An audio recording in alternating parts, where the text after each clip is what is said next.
ആകാശവാണി.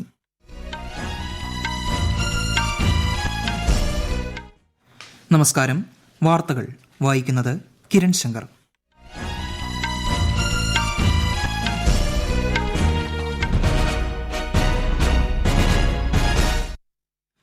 പ്രധാന വാർത്തകൾ. പ്രധാനമന്ത്രി നരേന്ദ്രമോദി മഹാരാഷ്ട്രയിൽ 30,500 കോടി രൂപയുടെ വികസന പദ്ധതികൾക്ക് നാളെ തുടക്കം കുറിക്കും. ഇന്ത്യ നിർണായക നയതന്ത്ര ശക്തിയായി വളർന്നതോടെ രാജ്യത്തോടുള്ള ചൈനയുടെ മനോഭാവത്തിൽ മാറ്റമുണ്ടായതായി രാജ്യരക്ഷാമന്ത്രി രാജ്നാഥ് സിംഗ്. 2047 ഇന്ത്യ $30 ട്രില്യൺ സാമ്പത്തിക ശക്തിയായി മാറുമെന്ന് കേന്ദ്ര ധനമന്ത്രി നിർമ്മല സീതാരാമൻ. കേന്ദ്ര പദ്ധതികൾ ജനങ്ങളിലേക്ക് എത്തിക്കുന്ന വികസിത് ഭാരത് സങ്കല്പ യാത്രയ്ക്ക് സംസ്ഥാനത്ത് മികച്ച പ്രതികരണം.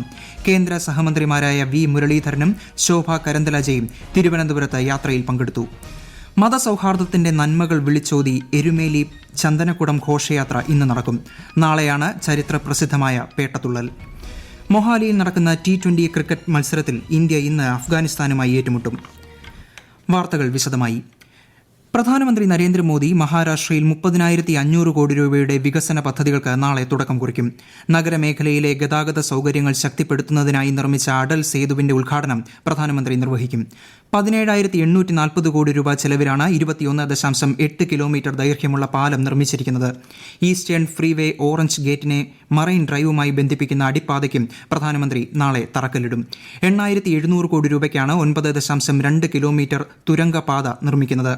പാൽഘർ, താനെ ജില്ലകളിലെ ജലവിതരണത്തിനായുള്ള 1,975 കോടി രൂപയുടെ കുടിവെള്ള പദ്ധതിയുടെ ആദ്യഘട്ടവും പ്രധാനമന്ത്രി നാടിന് സമർപ്പിക്കും.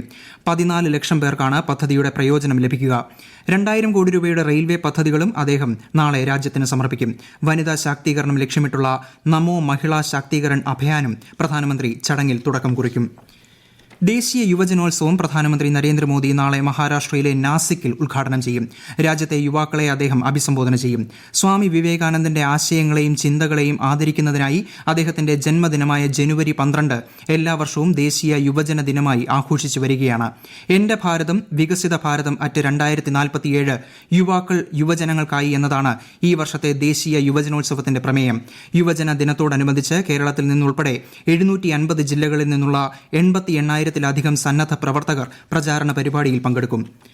2023 സ്വച്ഛ് സർവേക്ഷൺ പുരസ്കാരങ്ങൾ ന്യൂഡൽഹിയിൽ നടന്ന ചടങ്ങിൽ രാഷ്ട്രപതി ദ്രൌപദി മുർമു വിതരണം ചെയ്തു. 1ാം സ്ഥാനം മഹാരാഷ്ട്രയും 2ഉം 3ഉം സ്ഥാനങ്ങൾ യഥാക്രമം മധ്യപ്രദേശ്, ഛത്തീസ്ഗഡ് എന്നീ സംസ്ഥാനങ്ങളും നേടി. മഹാരാഷ്ട്രയിലെ സസ്വദാണ് ശുചിത്വമേറിയ നഗരങ്ങളിൽ 1ാം സ്ഥാനം. പുരസ്കാരം നേടിയ എല്ലാ സംസ്ഥാനങ്ങളെയും നഗരങ്ങളെയും രാഷ്ട്രപതി അഭിനന്ദിച്ചു. ബ്രിട്ടീഷ് പ്രധാനമന്ത്രി ഋഷി സുനക്കുമായി രാജ്യരക്ഷാമന്ത്രി രാജ്നാഥ് സിംഗ് ലണ്ടനിൽ കൂടിക്കാഴ്ച നടത്തി. പ്രതിരോധം, വ്യാപാരം, പ്രാദേശിക വെല്ലുവിളികൾ എന്നിവ കൂടിക്കാഴ്ചയിൽ ചർച്ചയായി. ഇന്ത്യ-UK സ്വതന്ത്ര വ്യാപാര കരാറും നേതാക്കൾ ചർച്ച ചെയ്തു. വിശദാംശങ്ങളിലേക്ക്. 2 ദിവസത്തെ സന്ദർശനത്തിനായി UK-യിലെത്തിയ രാജ്യരക്ഷാമന്ത്രി രാജ്നാഥ് സിംഗ് ബ്രിട്ടീഷ് പ്രധാനമന്ത്രി ഉൾപ്പെടെയുള്ള മുൻനിര നേതാക്കളുമായി ഇന്ത്യ-UK പ്രതിരോധ സഹകരണം സംബന്ധിച്ച നിർണായക ചർച്ചകൾ നടത്തി. ബ്രിട്ടീഷ് പ്രതിരോധ മന്ത്രി ഗ്ലാൻ ഷാപ്സുമായും പ്രതിരോധ മേഖലയിലെ വ്യവസായ പ്രമുഖരുമായും അദ്ദേഹം ലണ്ടനിൽ സംവദിച്ചു. UK-യുമായുള്ള പ്രതിരോധ സഹകരണം മെച്ചപ്പെടുത്താൻ ഇന്ത്യ ലക്ഷ്യമിടുന്നതായി വ്യക്തമാക്കിയ രാജ്യരക്ഷാമന്ത്രി നിക്ഷേപ സാങ്കേതിക സഹകരണത്തിലെ താൽപര്യവും അറിയിച്ചു. പ്രധാനമന്ത്രി നരേന്ദ്രമോദിയുടെ നേതൃത്വത്തിന് കീഴിൽ ഇന്ത്യ 2047 വികസിത രാഷ്ട്രമായി മാറുമെന്നും ശ്രീ രാജ്നാഥ് സിംഗ് ചൂണ്ടിക്കാട്ടി. ഇന്ത്യ-UK നയതന്ത്ര ബന്ധം മികച്ച നിലയിലാണ് തുടരുന്നതെന്ന് UK പ്രതിരോധ മന്ത്രി പ്രസ്താവനയിലൂടെ അറിയിച്ചു. ഇരു രാജ്യങ്ങൾക്കുമിടയിലെ പ്രതിരോധ വ്യവസായ സഹകരണം മെച്ചപ്പെടുത്തുന്നതുമായി ബന്ധപ്പെട്ട പ്രത്യേക ചർച്ചയും സന്ദർശനത്തോടനുബന്ധിച്ച് നടന്നു. Aero engines, electric propulsion, missile, maritime system എന്നിവ കേന്ദ്രീകരിച്ചുള്ള സംയുക്ത പ്രവർത്തന സാധ്യതകൾ യോഗം ചർച്ച ചെയ്തു. News desk, Akashvani. ഇന്ത്യ നിർണായക നയതന്ത്ര ശക്തിയായി വളർന്നതോടെ രാജ്യത്തോടുള്ള ചൈനയുടെ മനോഭാവത്തിൽ മാറ്റമുണ്ടായതായി രാജ്യരക്ഷാമന്ത്രി രാജ്നാഥ് സിംഗ്. ആഗോളതലത്തിൽ ഇന്ത്യ കൈവരിച്ച വളർച്ച സംബന്ധിച്ച് ചൈനീസ് സർക്കാർ മാധ്യമത്തിൽ വന്ന ലേഖനത്തോട് പ്രതികരിക്കുകയായിരുന്നു അദ്ദേഹം. ഇന്ത്യയുടെ സാമ്പത്തിക വിദേശ നയങ്ങളെയും നയതന്ത്ര താൽപര്യങ്ങളെയും ചൈനീസ് ഗവൺമെന്റ് ഇതിലൂടെ അംഗീകരിക്കുകയാണെന്ന് ചെയ്തിരിക്കുന്നതെന്നും അദ്ദേഹം പറഞ്ഞു. അയൽ രാജ്യങ്ങൾ ഉൾപ്പെടെ എല്ലാ രാഷ്ട്രങ്ങളുമായും മികച്ച ബന്ധം വളർത്താനാണ് ഇന്ത്യ ആഗ്രഹിക്കുന്നതെന്നും ശ്രീ രാജ്നാഥ് സിംഗ് വ്യക്തമാക്കി. കഴിഞ്ഞ 4 വർഷത്തിനിടെ ഇന്ത്യയുടെ ആഭ്യന്തര വിദേശകാര്യ സാഹചര്യങ്ങളിൽ വലിയ രീതിയിലുള്ള മാറ്റം വന്നതായും ബഹുരാഷ്ട്ര കേന്ദ്രീകൃത ലോകക്രമത്തിലെ നിർണായക ശക്തികളിലൊന്നായി ഇന്ത്യ മാറുന്നതായും ലേഖനത്തിൽ പറയുന്നു. 2047 ഇന്ത്യ $30 ട്രില്യൺ സാമ്പത്തിക ശക്തിയായി മാറുമെന്ന് കേന്ദ്ര ധനമന്ത്രി നിർമ്മല സീതാരാമൻ. ഗുജറാത്തിലെ ഗാന്ധിനഗറിൽ വൈബ്രന്റ് ഗുജറാത്ത് ഉച്ചകോടിയെ അഭിസംബോധന ചെയ്യുകയായിരുന്നു കേന്ദ്രമന്ത്രി. 2028 ആകുമ്പോഴേക്കും രാജ്യം $5 ട്രില്യൺ സമ്പദ് വ്യവസ്ഥയാകുമെന്നും ശ്രീമതി സീതാരാമൻ അറിയിച്ചു. രാജ്യത്തിന്റെ അടിസ്ഥാന സൌകര്യ വികസന മേഖലയിൽ ആരംഭിച്ച PM ഗതിശക്തി പദ്ധതി ആഗോള നിലവാരത്തിലേക്ക് ഉയരുകയാണെന്ന് കേന്ദ്ര വാണിജ്യ വ്യവസായ മന്ത്രി പീയൂഷ് ഗോയൽ ഉച്ചകോടിയിൽ പറഞ്ഞു. ഗുജറാത്തിൽ 2.38 ലക്ഷം കോടി രൂപയുടെ നിക്ഷേപം നടത്തുമെന്ന് വ്യവസായ പ്രമുഖർ ഉച്ചകോടിയിൽ വാഗ്ദാനം ചെയ്തു. ഈ വാർത്തകൾ ആകാശവാണിയിൽ നിന്ന്. ആകാശവാണി വാർത്തകളും വാർത്താധിഷ്ഠിത പരിപാടികളും all India radio news Thiruvananthapuram എന്ന യൂട്യൂബ് ചാനലിൽ ലഭ്യമാണ്. കൂടുതൽ വാർത്തകൾക്കായി @All India Radio News Thiruvananthapuram എന്ന ഫേസ്ബുക്ക് പേജും @ARnews_TVM എന്ന എക്സ് ഹാൻഡിലും സന്ദർശിക്കാം. രാജ്യത്തെ ജനങ്ങളുടെ അടിസ്ഥാന ആവശ്യങ്ങൾ നിറവേറ്റാനുള്ള ശ്രമങ്ങളാണ് കേന്ദ്ര സർക്കാർ നടത്തുന്നതെന്ന് കേന്ദ്ര സഹമന്ത്രി വി മുരളീധരൻ. വർക്കല മണമ്പൂരിൽ വികസിത് ഭാരത് സങ്കല്പയാത്രയിൽ മുഖ്യ അതിഥിയായി പങ്കെടുക്കുകയായിരുന്നു അദ്ദേഹം. വികസന പദ്ധതികൾ അർഹരായവർക്ക് ലഭിക്കുന്നുണ്ടോ എന്ന് ഉറപ്പുവരുത്തുകയാണ് വികസിത് ഭാരത് സങ്കല്പയാത്രയുടെ ലക്ഷ്യമെന്നും ശ്രീ വി മുരളീധരൻ പറഞ്ഞു.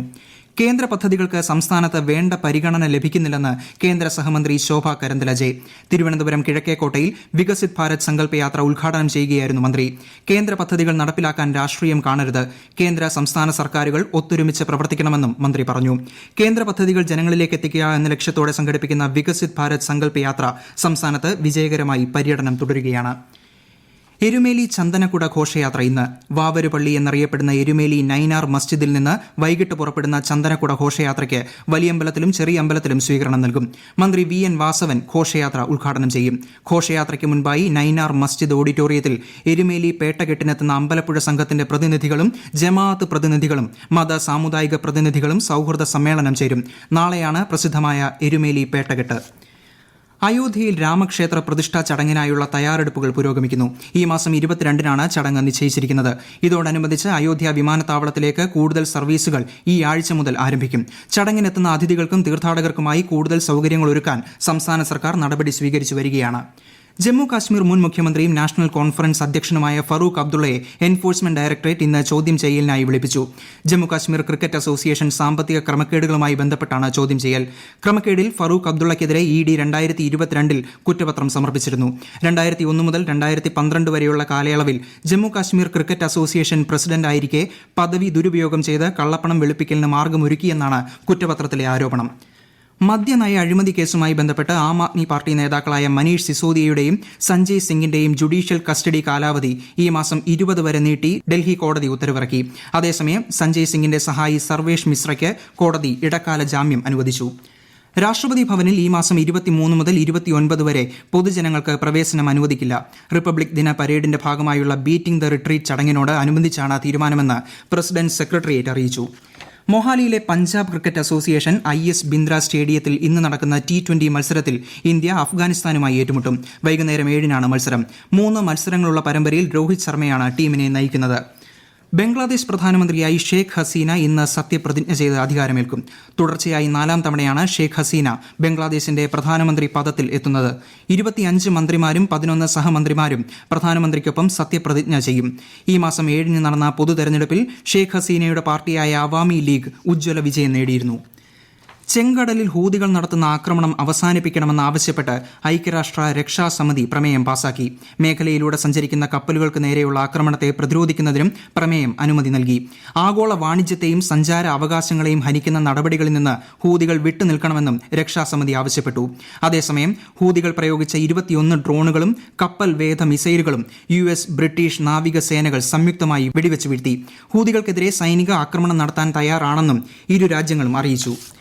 മൂടൽമഞ്ഞിനെ തുടർന്ന് രാജ്യത്ത് പല ഭാഗങ്ങളിലും നിരവധി ട്രെയിനുകൾ വൈകി ഓടുന്നു. ഡൽഹിയിൽ എത്തിച്ചേരേണ്ട 24 ട്രെയിനുകൾ 1 മണിക്കൂർ മുതൽ 6 മണിക്കൂർ വരെ വൈകി ഓടുന്നതായി ഉത്തര റെയിൽവേ അറിയിച്ചു. പ്രധാന വാർത്തകൾ വീണ്ടും. പ്രധാനമന്ത്രി നരേന്ദ്രമോദി മഹാരാഷ്ട്രയിൽ 30,500 കോടി രൂപയുടെ വികസന പദ്ധതികൾക്ക് നാളെ തുടക്കം കുറിക്കും. ഇന്ത്യ നിർണായക നയതന്ത്ര ശക്തിയായി വളർന്നതോടെ രാജ്യത്തോടുള്ള ചൈനയുടെ മനോഭാവത്തിൽ മാറ്റമുണ്ടായതായി രാജ്യരക്ഷാമന്ത്രി രാജ്നാഥ് സിംഗ്. 2047 ഇന്ത്യ $30 ട്രില്യൺ സാമ്പത്തിക ശക്തിയായി മാറുമെന്ന് കേന്ദ്ര ധനമന്ത്രി നിർമ്മല സീതാരാമൻ. കേന്ദ്ര പദ്ധതികൾ ജനങ്ങളിലേക്ക് എത്തിക്കുന്ന വികസിത് ഭാരത് സങ്കല്പ യാത്രയ്ക്ക് സംസ്ഥാനത്ത് മികച്ച പ്രതികരണം. കേന്ദ്ര സഹമന്ത്രിമാരായ വി മുരളീധരനും ശോഭ കരന്തലജയും തിരുവനന്തപുരത്ത് യാത്രയിൽ പങ്കെടുത്തു.